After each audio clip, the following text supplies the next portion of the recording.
Olá, povo de Deus, a paz do Senhor Jesus Cristo.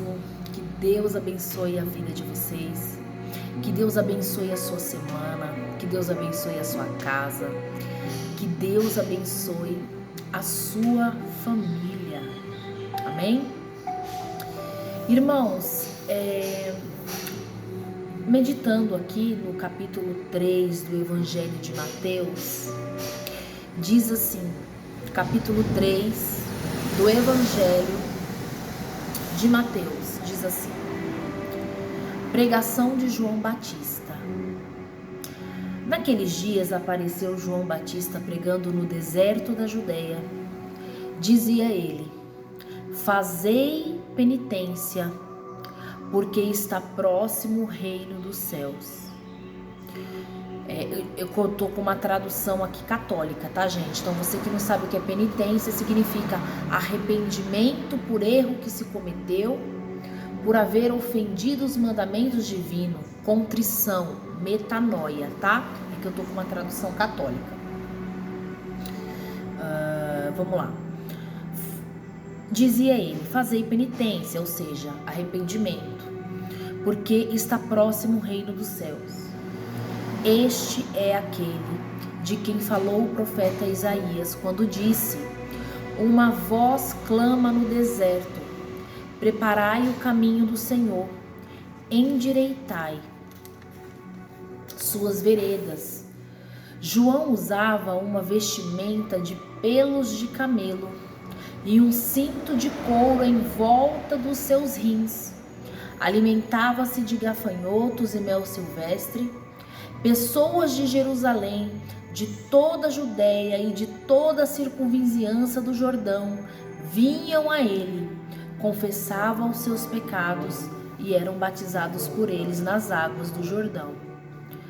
Ao ver, porém, que muitos dos fariseus e dos saduceus vinham ao seu batismo, disse-lhes: raça de víboras, quem vos ensinou a fugir da cólera vindoura? Dai, pois, frutos de verdadeira penitência, ou seja, de verdadeiro arrependimento. Não digais dentro de vós: nós temos Abraão por pai. Pois eu vos digo, Deus é poderoso para suscitar dessas pedras filhos a Abraão. O machado já está posto à raiz das árvores. Toda árvore que não produz bons frutos será cortada e lançada ao fogo. Eu vos batizo com água em sinal de penitência, ou seja, em sinal de arrependimento. Mas aquele que virá depois de mim é mais poderoso do que eu, e nem sou digno de carregar seus calçados. Ele vos batizará no Espírito Santo e em fogo. Tem na mão a pá, e limpará sua eira, e recolherá o trigo ao celeiro. As palhas, porém, serão queimadas num fogo inextinguível. Glória a Deus. Irmãos, aqui nesse capítulo 3, no Evangelho de Mateus, aparece no cenário João Batista, preparando o caminho do Senhor, como já tinha sido profetizado no Antigo Testamento.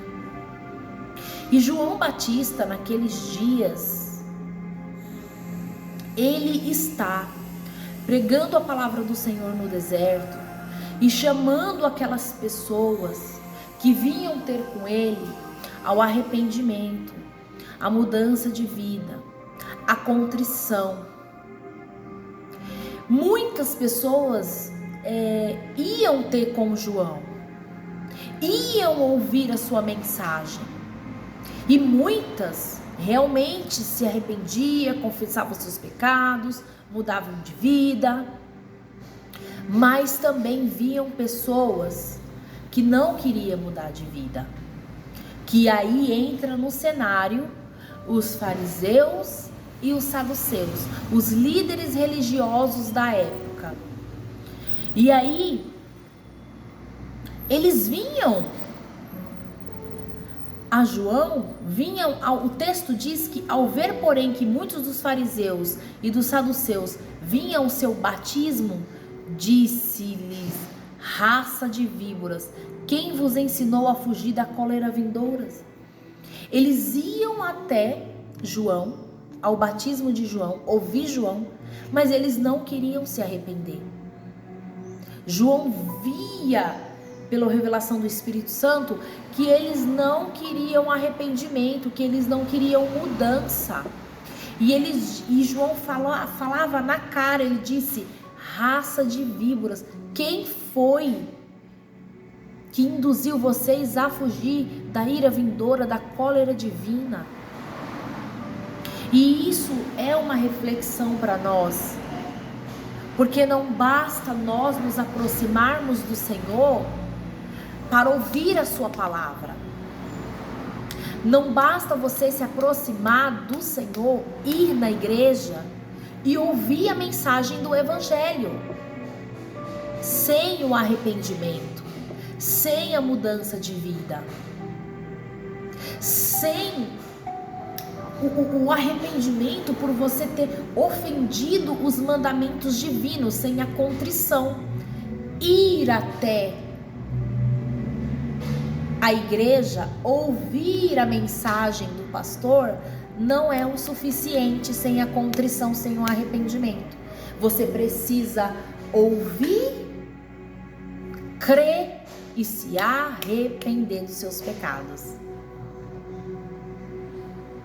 E João, ele está dizendo exatamente isso. Vocês precisam se arrepender. Vocês precisam mudar a rota, mudar o caminho. E qual é a evidência que uma pessoa que ouviu a palavra do Senhor, qual é a evidência que João, ao pregar o arrependimento, por dizer para aquelas pessoas que elas precisavam se arrepender, qual era a evidência clara, visível, palpável que aquilo aconteceu? Quando eles davam frutos de arrependimento. Quando uma pessoa ouve a palavra do Senhor, quando ela se aproxima de Cristo, ela ouve o Evangelho, quando ela ouve a exposição fiel do Evangelho, através de um pastor, de um irmão, na igreja, quando ela vai a primeira vez, quando ela ouve essa mensagem de arrependimento, qual é a evidência, qual é o palpável que tem que acontecer com essa pessoa? Ela precisa produzir frutos de arrependimento. Dai, pois, versículo 8, dai, pois, frutos de verdadeira penitência, ou seja, de verdadeiro arrependimento. O que é frutos? Então vamos lá, vamos trazer para a prática.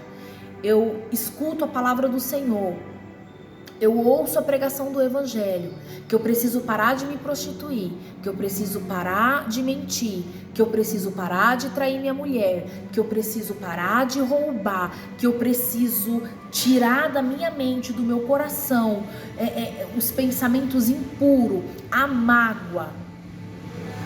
E eu tiro isso da minha vida, eu vou diante dos pés do Salvador e me arrependo desses pecados, e eu abandono esses pecados, e eu saio da prostituição, eu paro de trair a minha esposa, eu perdoo aquele que eu magoei, aquele que eu tenho mágoa. O fruto de arrependimento. Você realmente se arrependeu. Você realmente está cumprindo, obedecendo aquilo que João Batista está dizendo, que ele estava dizendo para o povo daquela época e está dizendo para nós hoje. realmente você se arrependeu, realmente aconteceu metanoia. Quando você ouve a palavra do Senhor, quando você é confrontado a se arrepender dos seus pecados, e você abandona os seus pecados, você crê em Cristo, você ouve a mensagem do Evangelho, e isso aconteceu com você, arrependimento, frutos. Você para de mentir, você para de se prostituir, você para de trair a esposa, você abandona isso, você passa a ter nojo disso. O Espírito Santo, ele penetra no seu coração, na sua mente, de uma forma tão impactante através da mensagem do Evangelho, que você se arrepende de ter ofendido a Deus e que você confessa ao Senhor. Você diz: Senhor, eu quebrei todos os mandamentos, eu olhei para o decálogo dos 10 mandamentos e eu quebrei todos. A minha vida está uma lama, eu estou no pecado, eu estou me prostituindo, eu estou traindo a minha esposa, eu tenho mágoa dessa pessoa, eu estou mentindo. De 10 palavras que eu falo, as 10 é mentira. Eu me arrependo desses pecados. E aí você confessa o Senhor Jesus como o único e suficiente Salvador, e você muda de vida através do arrependimento, você deixa o pecado. E aqueles homens, aqueles fariseus, aqueles líderes religiosos da época, na sua hipocrisia, eles se achegavam a João, eles ouviam a João, mas eles eram hipócritas, eles eram víboras, eles não tinham se arrependido de fato. Eles não queriam de fato se arrepender. Eles eram curiosos. Eles não queriam se tornar trigo. Eles queriam estar ali sem mudar de vida. Eles eram só palha. E nós precisamos produzir frutos dignos de arrependimento, que é a mudança de vida, é a conversão verdadeira, é a nossa entrega diante do Senhor. Não basta você frequentar uma igreja, não basta você se aproximar e ouvir a mensagem, como muitas dessas pessoas aqui, elas estavam fazendo, elas estavam se aproximando, ouvindo a mensagem.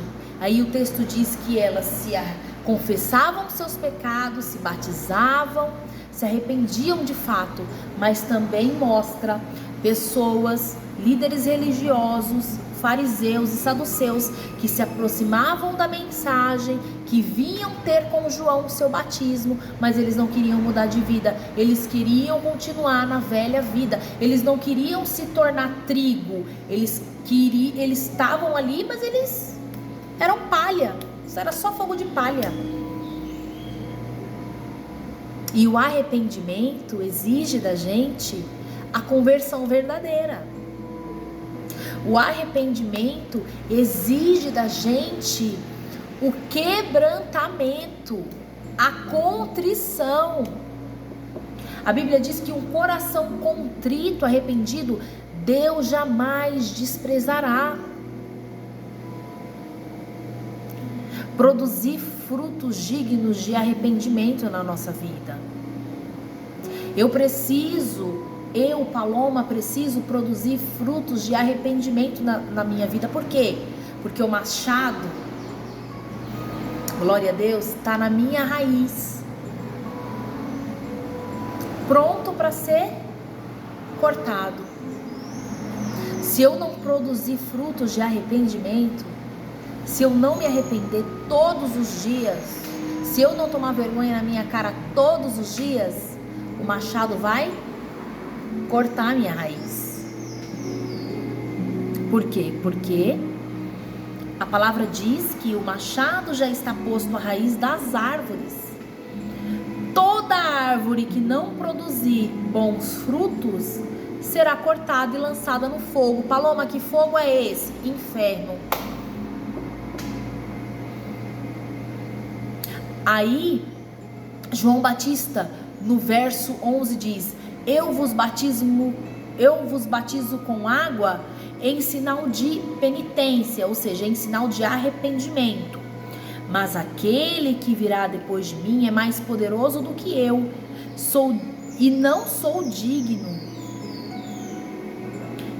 Nem sou digno de carregar seus calçados.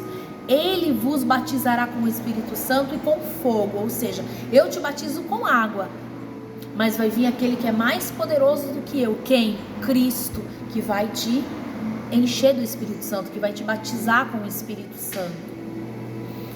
E aí ele vai dizer que aquele que vai te batizar com o Espírito Santo, Jesus, ele tem na mão a pá, que limpará a sua eira e recolherá o trigo do celeiro. Que trigo? As pessoas que realmente se tornaram trigo em sinal de arrependimento e contrição. Em sinal de arrependimento e conversão. Esse é o trigo. Esse é que ouviu a mensagem do Evangelho e creu e mudou de vida. Esse trigo que produziu fruto, que o machado estava na raiz dele, mas não foi cortado, porque ele produziu fruto, ele mudou de vida, ele largou o pecado, ele abandonou a velha vida. Então o machado estava na raiz, mas como ele era uma árvore frutífera, não foi cortado, ele se tornou de fato uma pessoa nascida de novo, ele se arrependeu, ele mudou de vida. Então vai vir Jesus, vai vir Cristo e vai tirar o trigo e vai limpar a sua eira e vai recolher o trigo do celeiro. As palhas serão queimadas no fogo inextinguível. Quem é as palhas? As pessoas que ouviu a palavra, não se arrependeu, não abandonou o pecado, não mudou de vida. A Bíblia diz que vão ser queimadas no fogo inextinguível.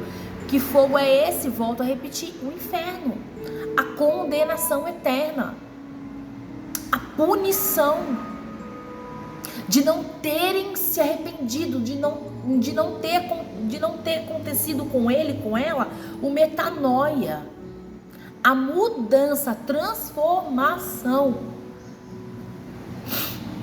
Não basta frequentar a igreja, porque se você vai frequentar a igreja e você vai continuar a mesma pessoa, vivendo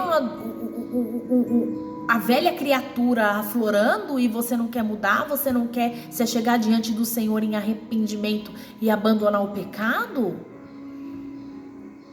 desculpa, mas você só vai ser um mero religioso que está dentro da igreja e vai ser condenado igualzinho um ímpio e um pagão que nunca pisou o pé dentro de uma igreja.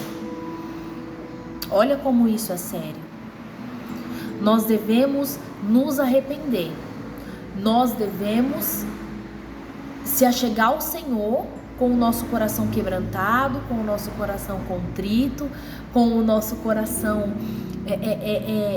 derramar o nosso coração diante do Senhor, confessar os nossos pecados e abandoná-los e ser pessoas diferentes, ter mudança em todos os nossos aspectos, em toda a nossa vida, em toda a área da nossa vida, e pedir que o Espírito Santo nos conduza a esse caminho de transformação.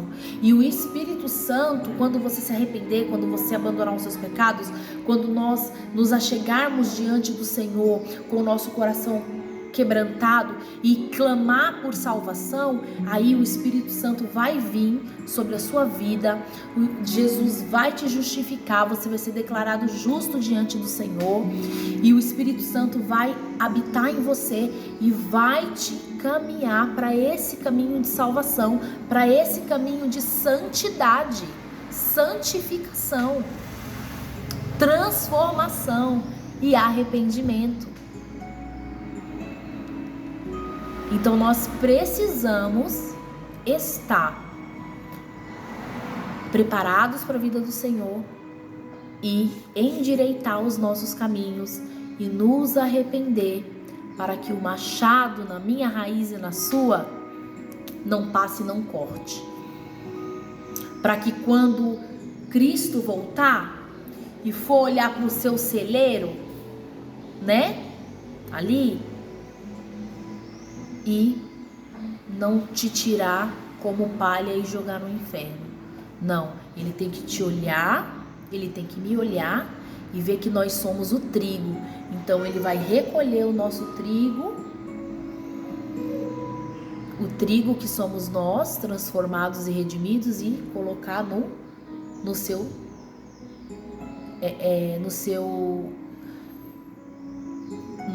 celeiro, que é o céu, a salvação, que vai nos conduzir essa vida de santificação, essa vida de santidade, essa vida de purificação, essa vida de mudança, essa vida de transformação. E tudo isso tem que ser feito todos os dias, essa mudança, porque a gente sabe que a mudança, a conversão, ela exige muito da gente, né? O que a gente pensa, o que a gente fala. É claro que isso não acontece de um dia para a noite, mas é um trabalhar do Espírito, né? Um trabalhar do Espírito Santo. Ele vai falando com você, ele vai te conduzindo através da palavra do Senhor, ele vai te conduzindo, você vai lendo a Bíblia, ele vai falando com você, você vai sendo confrontado, você precisa mudar nisso, você precisa mudar naquilo, e você vai mudando, você vai se limpando, porque a palavra de Deus, a Escritura, é como uma água, ela limpa, entendeu? É como uma água, ela vai limpando a gente. A palavra vai limpando, a palavra vai purificando. E não é de um dia para a noite, mas o Espírito Santo, ele vai te conduzir nesse caminho de santificação e de salvação. Tá bom, queridos? Que Deus abençoe a sua vida, que Deus abençoe a sua semana e a sua casa, e que nós venhamos todos os dias a nos arrepender e a mudar de vida. Tá bom? Que Deus abençoe. Tchau, tchau. Fique com Deus.